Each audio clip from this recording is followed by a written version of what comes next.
there was deficits in the Black community, and I don't think people have really gotten over that. We always hear about single mothers and absent fathers, and it's one of those things like growing up. I lived in a neighborhood, okay, where most of the people had their Black fathers, but knew a lot of people who didn't.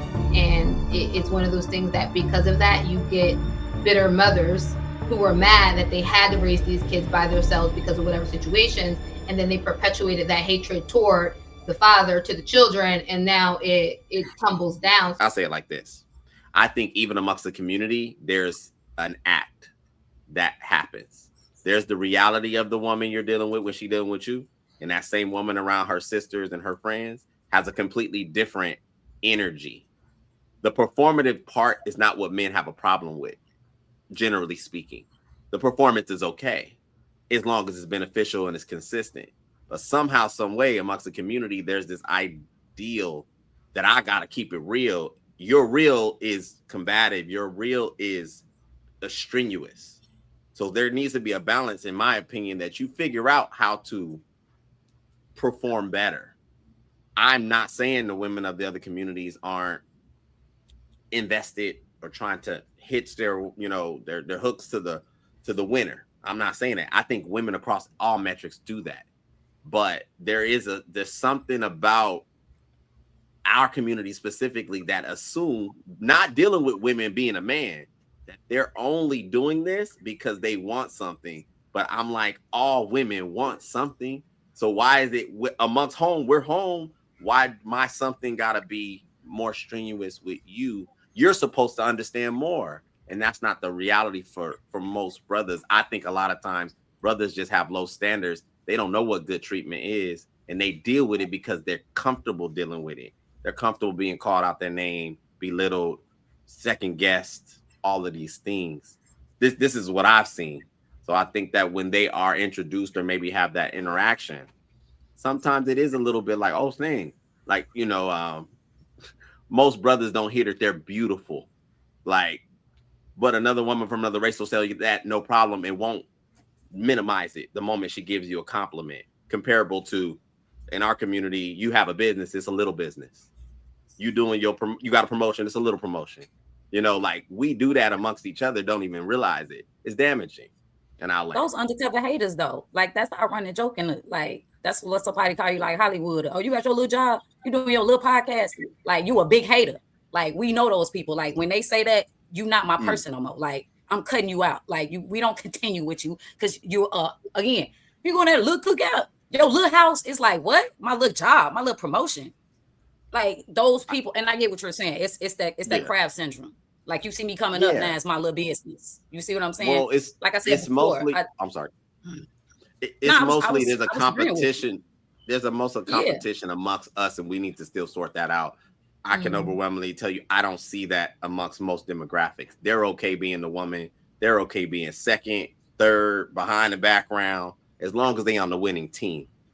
I don't see that overwhelmingly in our community. There's contention for whatever reason. But that's because I think there's a difference in other communities. They don't have that mentality against each other either. Like it's not about a woman and man thing. It's literally how, unfortunately, in the Black community, there is more competitiveness, whether it's a man or a woman. And that just translates inside of relationships because it's the crab in the barrel. And a lot of other cultures, they don't have that competitiveness, period. A rich white man will see another rich white man and say, oh, how can we be rich white men and get money? Hispanics would be like, oh, I do lawns and you do pools. Every time I get a new lawn, I'll recommend you as the pool guy. Like Jewish people and Asian people have created whole communities, banks, like, daycares, whatever, and funnel the money around, right? In the Black community, unfortunately, we lost that. I forget when, but we lost it, right? The Black dollar ain't circulating but so long. And I feel like that mentality of 100 years ago, really not trying to uphold each other, unfortunately, is just pervasive, and it extends into romantic relations, but it doesn't even start there. It starts way before that, when kids are in school and you trying to make the smart kid seem stupid, but because he's smart and his shoes ain't nice, right? It starts way before that. And unfortunately, it just perpetuates itself into romantic relationships. And yeah, I think it's one of the biggest holdback of the Black community that some people are trying to get over like now, but it's a slow process, unfortunately. Like we really haven't realized it's detrimental on so many levels. Well, I just think a lot of brothers, unfortunately, still currently do not. They can't even firmly say, "Yo, I'm the man, I'm the boss." If he wants to use that vernacular, without it being, "You what? You huh?" within the community. So you're right, Becky. There's other dynamics, but amongst the other races, like you're saying, it is understood. It's not competitive. There's no reason to be competitive. He's man, you woman. Y'all function is supposed to be intertwined. In our community, it's not like that.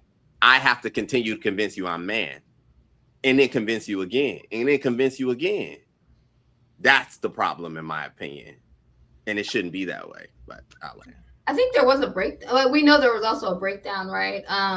With a lot of different, programs, and then the things that happened in the Black community, after integration, where it's like there was deficits in the Black community, and I don't think people have really gotten over that.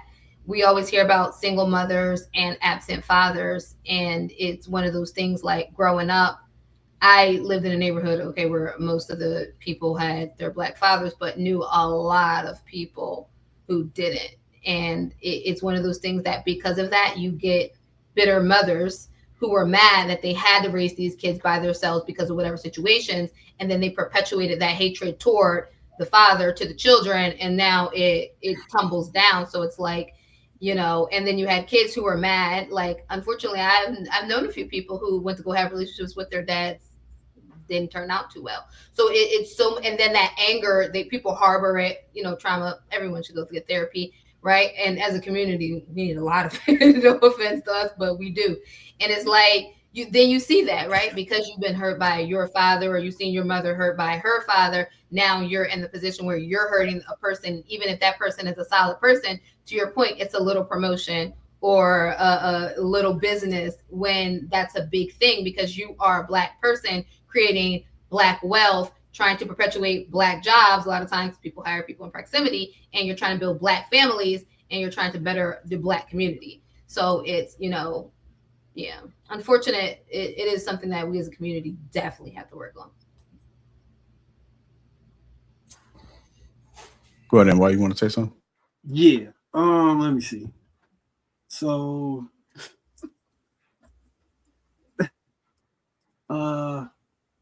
I think that you all should give the Black community a little bit more grace, because white men started the white manosphere.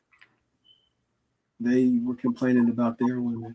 So to isolate it and say the Black community as if we just in an isolated bubble, the ones that's just doing it. In a modern society in America, when people get freedom, the Indian families, second generation, be complaining about. You see the boy Akash Singh or whatever his name is. Jesus. I don't know if y'all know who that is. Yep. His woman is dragging him through the mud right now, and that's they were even what's it called?